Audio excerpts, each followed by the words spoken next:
இளையான்குடி மாரநாயனார் புராணம். இளையான்குடியில் பிறந்த மாறனார் உழவுத் தொழிலில் வந்த பெருஞ்செல்வமும் சிவனடியாரிடத்து அன்புள்ளமும் உடையவராய்த் திகழ்ந்தார். சிவனடியார் தம் இல்லத்திற்கு வந்தால் எதிரே சென்று கைகூப்பி வணங்கி இனிய மொழிகளைக் கூறி வரவேற்று அவர்களுக்கு உணவளிப்பார்.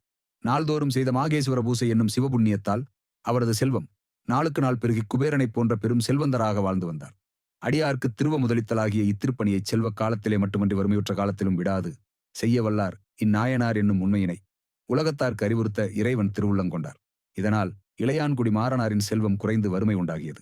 இவ்வாறு செல்வம் சுருங்கினாலும் தம்மிடமிருந்த நிலங்கள் முதலியவற்றை விற்றும் கடன் வாங்கியும் அடியார்க்கு அமுதளிக்கும் பணியை விடாது செய்து வந்தார். இவ்வாறு மாரி காலத்தில் ஒரு நாள் தாம் உணவின்றி பசியால் வாடிய போதும் இரவு வெகுநேரம் வரை சிவனடியார்களை எதிர்பார்த்திருந்து எவரும் வராமையால் கதவை பூட்டிவிட்டு வீட்டினுள் சென்றார்.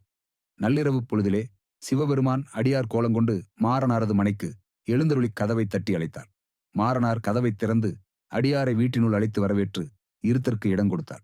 அடியார்க்கு உணவளிக்க வீட்டில் ஏதுமில்லையே என வருத்தம் மிகுந்தது. அன்றைய மழை நாளின் பகற்பொழுதில் நிலத்தில் விதைக்கப்பட்ட நெற்மணிகளை சேகரித்து வந்து கீரைகளை பறித்து அடுப்பெரிக்க விறகில்லாமல் வீட்டின் சிதலமடைந்த கூரையிலிருந்த மரக்கட்டைகளை பயன்படுத்தி உணவு சமைத்து மாறனாரும் அவரது துணைவியாரும் சிவனடியாருக்கு உணவு படைத்தனர். அப்பொழுது அடியாராக வந்திருந்த பெருமான் சோதிப்பிழம்பாய் எழுந்து தோன்றினார். அது கண்டு மாறனாரும் மனைவியும் திகைத்து நின்றனர். சிவபெருமான் உமாதேவியாருடன் தோன்றி, அன்பனே, அன்பர் பூசை அளித்த நீ உன் மனைவியோடும் என் பெரும் உலகமாகிய சிவலோகத்தினை அடைந்து பேரின்பம் அனுபவித்திருப்பாயாக என்று அருள் செய்து மறைந்தருளினார்.